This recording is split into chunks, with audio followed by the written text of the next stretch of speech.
Joining me again this season in the booth on the call, my color commentator, Matt Catoni, back with us on the Splash Live. Glad to have you with us, Matt. Yeah, happy to have you with us as we get ready for the football season. And, from the moment that last game ended with Southfield A&T and that final play that sent the Warriors to Ford Field where they ultimately captured the Division I championship, we've been anticipating this moment. Now that it's finally here, it's an interesting outlook we have in 2024 for this Lakers team. Lost a lot of talent, but they got a pretty interesting squad coming back this fall. Yeah, and looking at that OA Media Day, it looked like Coach Hilbers was trying to send a message by bringing all of those trench players, specifically that offensive line, who is quite bulky, specifically looking at Jay Gardenhire, the transfer from DePaul, New Jersey. Just very impressive, his size, 6'8". There's one thing that his coach in college, Deion Sanders, knows, is that you can't teach size or speed. Now, with Gardenhire, they have a little bit of size to go with that speed they have on offense. So it's going to be interesting to see how this West Bloomfield offense kind of adjusts to the changes that they have on offense. Yeah, and there's some good news and some bad news, potentially, that goes along with this West Bloomfield team in 2024. They have lost a lot of talent. Arguably the greatest quarterback they've ever had in their program in Rick Nance, who, number one in single season career passing touchdowns, number two in career passing yards. He's graduated, he's gone. But they bring in Bo Jackson, who's a 2-year starter from Novi Detroit Catholic Central in his replacement. And they lose guys like Brandon Davis Swain and Jameer Benjamin on the defensive side of the ball. But the good news there is this offense looks like it's going to be a lot of the same in 2024. They're bringing back a lot of talent. Yeah, having those guys on offense, Elijah Durham, Cameron Flowers, and Josh Tate, really allows them to have that level of consistency that will, kind of allow them to build off of the momentum that they had at the end of the year last year. Especially considering Bo Jackson's experience as a starter already. You don't kind of have to have a new starter coming in who's never really started games in a serious situation before and have to get them acclimated to that.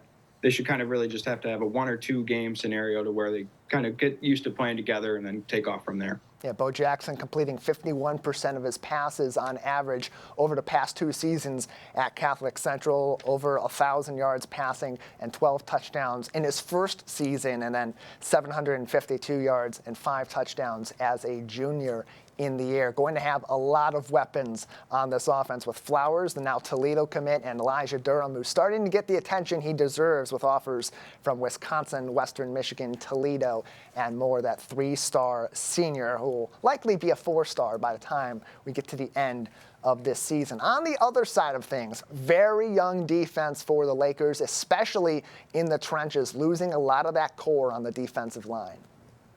Yeah, that's really where Tank Pittman's going to be huge this year for the Lakers. Kind of having that centerpiece right there as really one of the more experienced players on the defense is going to be huge. Really kind of allow them, as a rock, so to speak, just kind of hold everything down and ultimately try and change momentum when he can. Similar to what Brandon Davis Swain meant to the defense. Yeah, certainly. And you look at this defensive front, Tank Pittman, really the only starter from that D-line that is returning. Now, the good news with that is a lot of the younger players that were on the defensive side last year saw a lot of action in some of those blowout games. And with a lot of substitution in the playoffs in particular, getting some guys down the depth chart, some really significant experience during critical points of games throughout the season. And that's something that Coach Hilbers was really harping on at OAA Football Media Day as I talked to him, is the youth of this team can be a benefit. It's a benefit because they've seen a lot of action already and they have so much more development to move forward with this season. It could also be a drawback on the other side of that with the growing pains and with the strength of this schedule, Matt. Looking at the 2024 campaign, they begin on August 29th at home at the Swamp, Thursday night, family fun night, Civic Center TV and 89.3 Lakes FM against the Chippewa Valley Big Reds, a team that went 9-3 last season. And their opponent's record last year, 71 wins, 31 losses. That's 69.6% of those games, ending in victories for these opponents. Every single week is going to be a challenge for the Lakers in 24. Yeah, and similar to the Lakers, one thing that's kind of interesting, a lot of these teams also are having turnover at quarterback. Chippewa Valley and Birmingham Groves, both their first 2 games having turnover at that position. It's going to be interesting to see how all these teams adjust to these losses and new additions. And fortunately enough, the Lakers are at home for that first game to kind of really get used to it.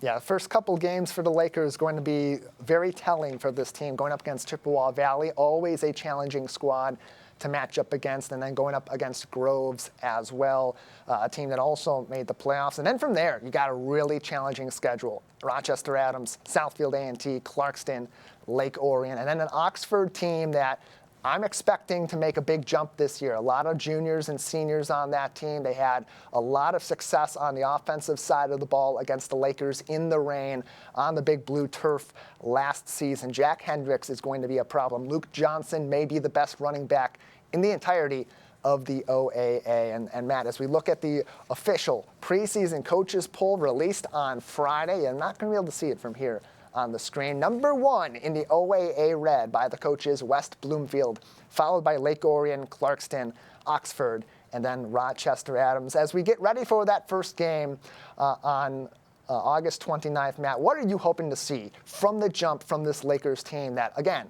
veteran on offense, pretty young on defense?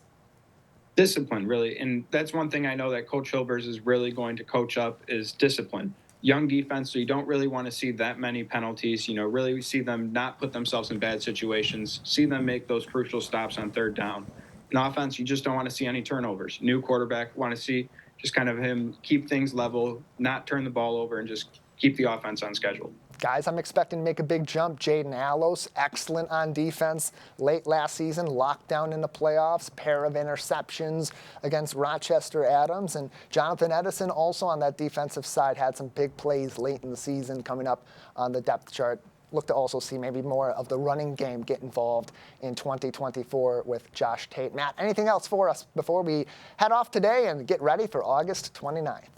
Yeah, just to pick up on that last thing you just said right there, Josh Tate is someone I'm really interested to see how he looks this year. He was phenomenal at the end of the season last year, specifically as a pass blocker. That's going to be interesting to see how it factors in with this offensive line. I feel that's just going to make the passing game even stronger, but I'm very intrigued with him as a runner this year to see how he's grown in the offseason. Lakers kick off their football season August 29th, Thursday night, high school football action under the lights at the Swamp. Before all that, it's family fun night at 5 o'clock at West Bloomfield High School. Matt Catoni, thanks for joining us. Thank you for having me.